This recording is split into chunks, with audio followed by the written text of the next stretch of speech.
गोकुल में भगवान शिव के श्री कृष्ण के दर्शन। वृंदावन कहानी। गोकुल में भगवान शिव के श्री कृष्ण के दर्शन।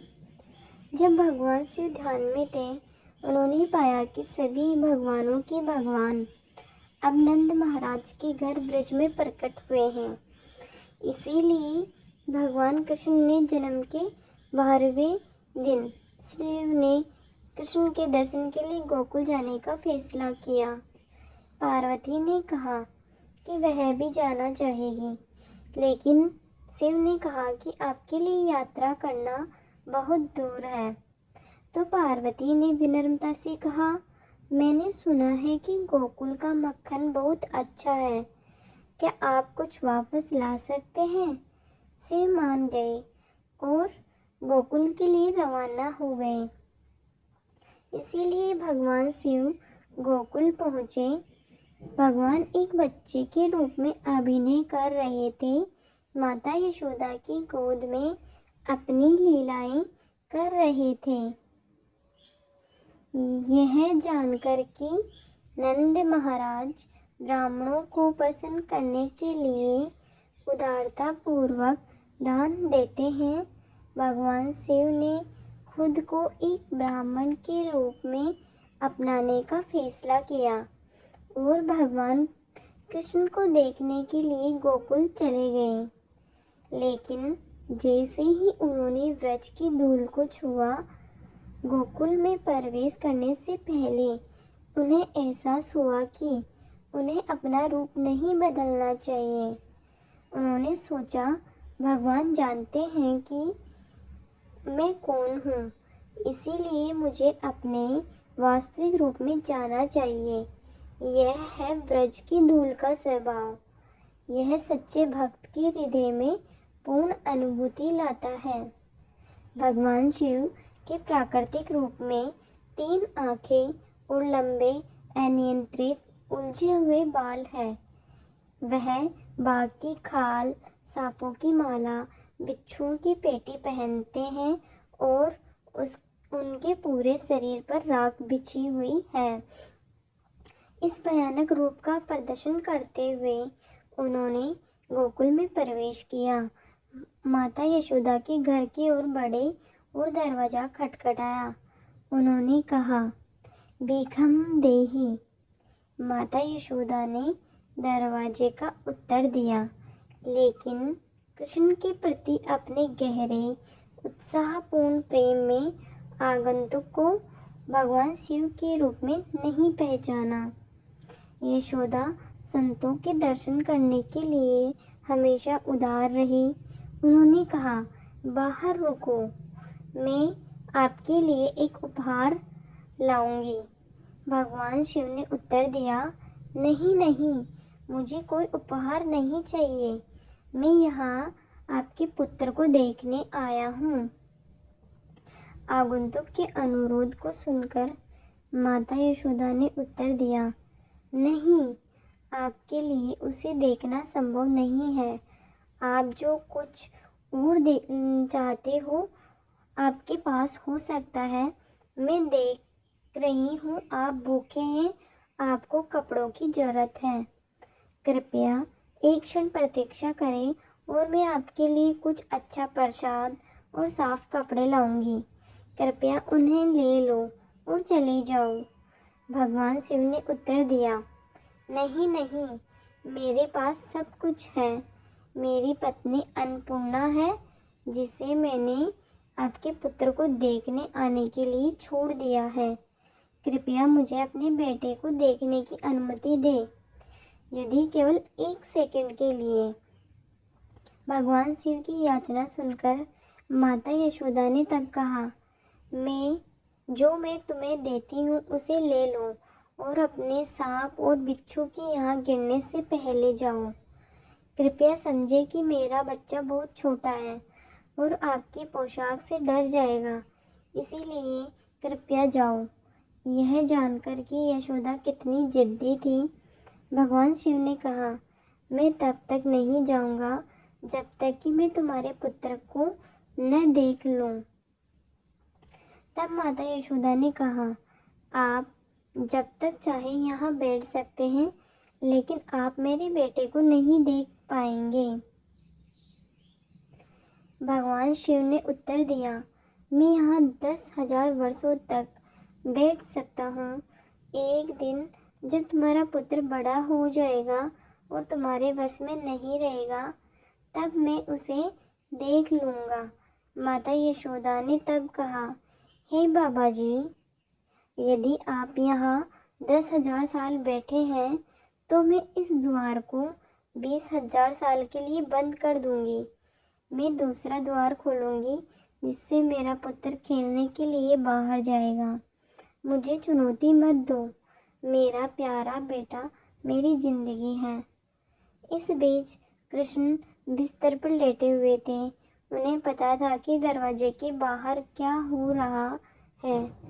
वे चाहते थे कि उनके ये दोनों भक्त उनसे झगड़े, क्योंकि वे सभी को यह सिद्ध करना चाहते थे कि माता पिता के प्रेम के भाव वाले भक्त सेवा भाव के भाव से श्रेष्ठ होते हैं।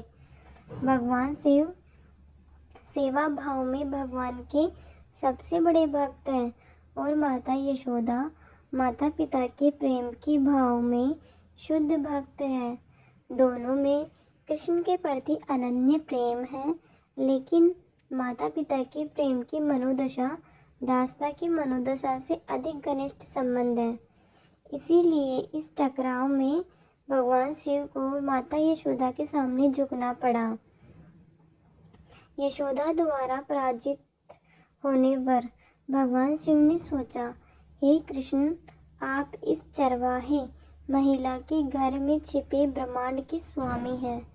यह तुम्हारी इच्छा है और यदि तुम्हारी इच्छा मुझे देखने की नहीं है तो मैं क्या कर सकता हूँ। ऐसा सोचकर भगवान शिव ने माता यशोदा से कहा, हे महिला, आप जल्द ही मुझे अपने बेटे को देखने के लिए बुलाएंगे। यह सुनकर माता यशोदा ने उत्तर दिया, तुम जाओ, मैं तुम्हें फ़ोन नहीं करूँगी। आप और जो चाहे ले सकते हैं, लेकिन मुझे मेरे बच्चे को देखने के लिए फिर से न कहें। तब भगवान शिव ने बहुत उदास महसूस करते हुए यशोदा के घर को छोड़ दिया। वे यमुना नदी के तट पर पहुँचे, बैठ गए और ध्यान करने लगे कि कृष्ण कैसे नाटकीय रूप से कार्य करते हैं। कृष्ण यह जानकर कि भगवान शिव उनके सबसे अच्छे भक्त असंतुष्ट होकर घर से चले गए, रोने लगे और कोई भी उन्हें रोक नहीं सका। सभी गोपियों और गोपियों ने कृष्ण को रोने से रोकने की कोशिश की, लेकिन उनके प्रयासों का कोई फायदा नहीं हुआ। वह जोर जोर से रोता रहा। तभी ललिता नाम की एक चतुर गोपी माता यशोदा के पास पहुंची और उनसे पूछा कि क्या कोई अप्रसन्न होकर घर से निकला है। माँ यशोदा ने एक पल के लिए सोचा और कहा, हाँ, एक साधु अपने गले में सांप लपेटे हुए आया और मेरे बच्चे को देखना चाहता था। मैं उसे वह देना चाहता था जो वह चाहता था, लेकिन उसने जोर देकर कहा कि वह केवल मेरे बच्चे को देखना चाहता है। उसने कुछ नहीं लिया और असंतुष्ट रह गया। ललिता ने तब कहा, एक साधु को कभी भी अपने घर से असंतुष्ट नहीं रहना चाहिए। वह जो चाहता था उसे दिया जाना चाहिए था। यह वह अभिशाप है जो आपके बच्चे और हम सभी को सता रहा है, इसीलिए हमें साधु को बुलाना चाहिए। तब माता यशोदा ने ललिता को साधु के रूप का वर्णन किया। ललिता तब साधु की तलाश में निकली, उसे पाया और वापस घर ले आई। माता यशोदा ने रोते हुए कृष्ण को भगवान शिव को सौंप दिया। जैसे ही भगवान शिव ने कृष्ण को प्राप्त किया, उन्होंने तुरंत रोना बंद कर दिया, अपनी आंखें खोली और अपने शुद्ध भक्त भगवान शिव को देखा। भगवान शिव कृष्ण को अपनी गोद में लेकर पारलौकिक परमानंद के सागर में खो गए थे। उन्होंने कहा, हे ब्रह्मांड के भगवान, हे सभी के भगवान, हे सर्वोच्च नियंत्रक, यह पता लगाना बहुत मुश्किल है कि आप आगे कैसे कार्य करेंगे। यह अकल्पनीय है कि भगवान जो हजारों वर्षों से ध्यान से नहीं देखे जा सकते, वे अब एक चरवाहा के बच्चे के रूप में कार्य कर रहे हैं। केवल आप ही अपनी इच्छा को जानते हैं, कोई और नहीं करता। हे प्रभु, मैं केवल आपको अपनी श्रद्धांजलि अर्पित करता हूँ। यह कहने के बाद भगवान शिव ने भगवान के छोटे पैर लिए, उन्हें अपने सिर पर छुआ और गोपाल सहस्त्र नाम स्तोत्र, भगवान के 1000 नाम का जाप किया। बाद में उन्होंने घर लौटने पर पार्वती को उन्हीं नामों को दोहराया। यह देखकर माता यशोदा ने कहा, बाबा, अपने सांपों को देखो, मेरा बच्चा बहुत छोटा है। यह सुनकर भगवान शिव को माता यशोदा की भक्ति की श्रेष्ठता का एहसास हुआ और समझ में आया कि कृष्ण उनके पुत्र के रूप में क्यों प्रकट हुए। यदि कोई कृष्ण का सच्चा भक्त बन जाता है तो निसंदेह कृष्ण उसके सामने प्रकट होंगे। यशोदा ने कहा कि तुम खाली हाथ नहीं जा सकते, कृपया कुछ मक्खन ले लो। शिवजी को तब याद आया कि उन्हें पार्वती के लिए कुछ मक्खन लेना है, तो वह थोड़ा मक्खन लेता है और कैलाश के लिए निकल जाते हैं। कैलाश के रास्ते में शिव कृष्ण के बारे में सोच रहे थे और उस विचार में खोए हुए उन्हें पता ही नहीं चला कि वे मक्खन खा रहे हैं। और जब वे कैलाश पहुँचे तो सारा मक्खन खत्म हो चुका था। जब शिव कैलाश पहुँचे तो उन्होंने पार्वती को कृष्ण के बारे में बताया और वह कितने सुंदर है इसके बारे में भी बताया। पार्वती ने कहा कि ठीक है, लेकिन मैंने जो मक्खन मांगा उसका क्या हुआ? शिव ने यह महसूस नहीं किया कि मक्खन समाप्त हो गया है। उन्होंने पार्वती को वह पात्र दिया जिसमें मक्खन था। पार्वती ने कहा कि कंटेनर खाली है। शिव ने उत्तर दिया, कंटेनर भरा हुआ था, लेकिन मुझे इस बात का एहसास नहीं था कि मैंने सारा मक्खन खा लिया है। एक बार की बात है कि यशोदा मैया प्रभु श्री कृष्ण के उल्हानों से तंग आ गई और छड़ी लेकर श्री कृष्ण की ओर दौड़ पड़ी। जब प्रभु ने अपनी मैया को क्रोध में देखा तो वह अपना बचाव करने के लिए भागने लगे। भागते भागते श्री कृष्ण एक कुम्हार के पास पहुंचे। कुम्हार तो अपने मिट्टी के घड़े बनाने में व्यस्त था, लेकिन जैसे ही कुम्हार ने श्री कृष्ण को देखा तो वह बहुत प्रसन्न हुआ। कुम्हार जानता था कि श्री कृष्ण साक्षात परमेश्वर है। तब प्रभु ने कुम्हार से कहा कि कुम्हार जी, आज मेरी मैया मुझ पर बहुत क्रोधित है। मैया छड़ी लेकर मेरे पीछे आ रही है, भैया मुझे कहीं छुपा लो। तब कुम्हार ने श्री कृष्ण को एक बड़े से मटके के नीचे छिपा दिया। कुछ ही क्षणों में मैया यशोदा भी वहां आ पहुंची और कुम्हार से पूछने लगी, क्यों रे कुम्हार, तूने मेरे कन्हैया को कहीं देखा है क्या? कुम्हार ने कह दिया, नहीं मैया, मैंने कन्हैया को नहीं देखा। श्री कृष्ण ये सब बातें बड़े घड़े के नीचे छुपकर सुन रहे थे। मैया तो वहां से चली गई। अब प्रभु श्री कृष्ण कुमार से कहते हैं, कुमार जी, यदि मैया चली गई हो तो मुझे इस घड़े से बाहर निकालो। कुमार बोला, ऐसे नहीं प्रभु जी, पहले मुझे 84 लाख योनियों के बंधन से मुक्त करने का वचन दो। भगवान मुस्कुराए और कहा, ठीक है, मैं तुम्हें 84 लाख योनियों से मुक्त करने का वचन देता हूँ। अब तो मुझे बाहर निकाल दो। कुमार कहने लगा, मुझे अकेले नहीं प्रभु जी, मेरे परिवार के सभी लोगों को भी 84 लाख योनियों के बंधन से मुक्त करने का वचन दोगे तो मैं आपको इस घड़े से बाहर निकालूंगा।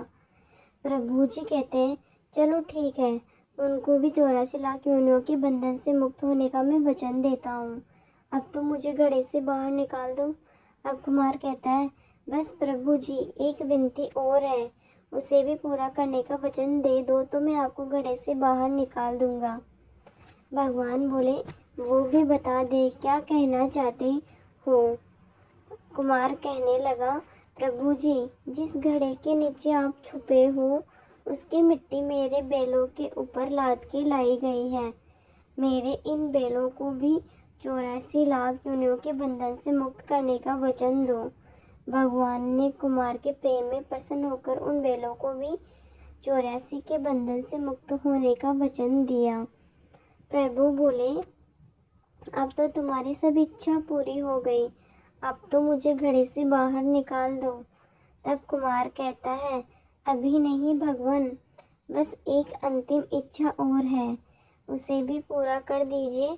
और वह यह है, जो भी प्राणी हम दोनों के बीच के इस संवाद को सुनेगा उसे भी आप 84 लाख योनियों के बंधन से मुक्त करोगे।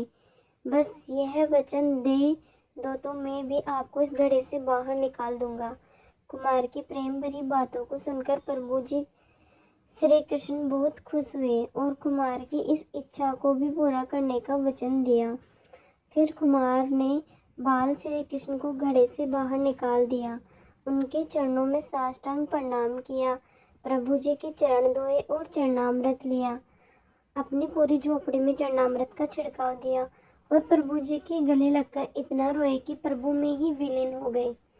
जरा सोचो, जो बाल श्री कृष्ण 7 कोस लंबे चौड़े गोवर्धन पर्वत को अपनी 51वीं उंगली पर उठा सकते हैं, तो क्या वो एक घड़ा नहीं उठा सकते थे। लेकिन बिना प्रेम रीझे नहीं। नटवर नंद किशोर, कोई कितने भी यज्ञ करे, अनुष्ठान करे, कितना भी दान करे, चाहे कितनी भी भक्ति करे, लेकिन जब तक मन में प्राणी मात्र के लिए प्रेम नहीं होगा, प्रभु श्री कृष्ण मिल नहीं सकते। जय श्री कृष्ण। श्री राधा रानी के एक बार नाम लेने की कीमत। एक बार एक व्यक्ति था, वह एक संत जी के पास गया और कहता है कि संत जी, मेरा एक बेटा है, वो ना तो पूजा पाठ करता है और न ही भगवान का नाम लेता है। आप कुछ ऐसा कीजिए कि उसका मन भगवान में लग जाए। संत जी कहते हैं, ठीक है बेटा, एक दिन तू उसे मेरे पास लेकर आ जा। अगले दिन वो व्यक्ति अपने बेटे को लेकर संत जी के पास आ गया। अब संत जी उसके बेटे से कहते हैं, बेटा बोल राधे राधे। बेटा कहता है, मैं क्यों कहूँ। संत जी कहते हैं, बेटा बोल राधे राधे।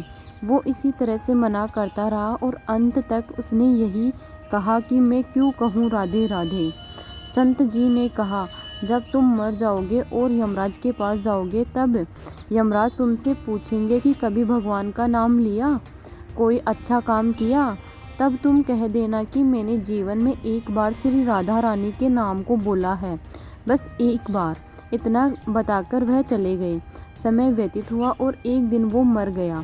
यमराज के पास पहुंचा। यमराज ने पूछा, कभी कोई अच्छा काम किया है। उसने कहा, हाँ महाराज, मैंने जीवन में एक बार श्री राधा रानी के नाम को बोला है, आप उसकी महिमा बताइए। यमराज सोचने लगे कि एक बार नाम की महिमा क्या होगी, इसका तो मुझे भी नहीं पता है। यम बोले, चलो इंद्र के पास, वो ही बताएंगे। तो वो व्यक्ति बोला, मैं ऐसे नहीं जाऊंगा, पहले पालकी लेकर आओ, उसमें बैठकर जाऊंगा। यमराज ने सोचा ये बड़ी मुसीबत है, फिर भी पालकी मंगवाई गई और उसे बिठाया। 4 कहार लग गए। वो बोला, यमराज जी, सबसे आगे वाले कहार को हटाकर उसकी जगह आप लग जाइए। यमराज जी ने ऐसा ही किया। फिर सब मिलकर इंद्र के पास पहुँचे और बोले कि एक बार श्री राधा रानी के नाम लेने की महिमा क्या है। इंद्र बोले, महिमा तो बहुत है, पर क्या है ये मुझे भी नहीं मालूम। बोले कि चलो ब्रह्मा जी को पता होगा, वो ही बताएंगे। वो व्यक्ति बोला, इंद्र जी ऐसा है, दूसरे कहार को हटाकर आप यमराज जी के साथ मेरी पालकी उठाइए। अब एक और यमराज पालकी उठा रहे हैं और दूसरी तरफ इंद्र लगे हुए हैं। पहुँचे ब्रह्मा जी के पास। ब्रह्मा ने सोचा कि ऐसा कौन सा प्राणी ब्रह्मलोक में आ रहा है जो स्वयं इंद्र और यमराज पालकी उठाकर ला रहे हैं। ब्रह्मा के पास पहुँचे। सभी ने पूछा कि एक बार श्री राधा रानी के नाम लेने की महिमा क्या है। ब्रह्मा जी बोले, महिमा तो बहुत है पर वास्तविकता क्या है कि मुझे भी नहीं पता, लेकिन हाँ भगवान शिव जी को ज़रूर पता होगा। वो व्यक्ति बोला कि तीसरे कहार को हटाइए और उसकी जगह ब्रह्मा जी आप लग जाइए। अब क्या करते, महिमा तो जाननी थी। अब पालकी के एक और यमराज है, दूसरी तरफ इंद्र और पीछे ब्रह्मा जी। सब मिलकर भगवान शिव के पास गए और भगवान शिव से पूछा कि प्रभु, श्री राधा रानी के नाम की महिमा क्या है? केवल एक बार नाम लेने की महिमा आप कृपा करके बताइए। भगवान शिव बोले कि मुझे भी नहीं पता, लेकिन भगवान विष्णु जी को ज़रूर पता होगी। वो व्यक्ति शिव जी से बोला कि अब आप भी पालकी उठाने में लग जाइए। इस प्रकार ब्रह्मा, शिव, यमराज और इंद्र चारों उस व्यक्ति की पालकी उठाने में लग गए और विष्णु जी के लोक पहुँचे। विष्णु जी से पूछा कि एक बार श्री राधा रानी के नाम लेने की महिमा क्या है? विष्णु जी बोले, अरे जिसकी पालकी को स्वयं मृत्यु का राजा यमराज, स्वर्ग का राजा इंद्र, ब्रह्मलोक के राजा ब्रह्मा और साक्षात भगवान शिव उठा रहे हो, इससे बड़ी महिमा क्या होगी? जब सिर्फ एक बार श्री राधा रानी नाम लेने के कारण आपने इसको पालकी में उठा ही लिया है, तो अब ये मेरी गोद में बैठने का अधिकारी हो गया है। भगवान श्री कृष्ण ने स्वयं कहा है कि जो केवल रा बोलते हैं तो मैं सब काम छोड़कर खड़ा हो जाता हूँ, और जैसे ही कोई धा शब्द का उच्चारण करता है तो मैं उसकी ओर दौड़ लगाकर उसे अपनी गोद में भर लेता हूँ। बोलो श्री राधे राधे, जय श्री राधे राधे, राधे राधे।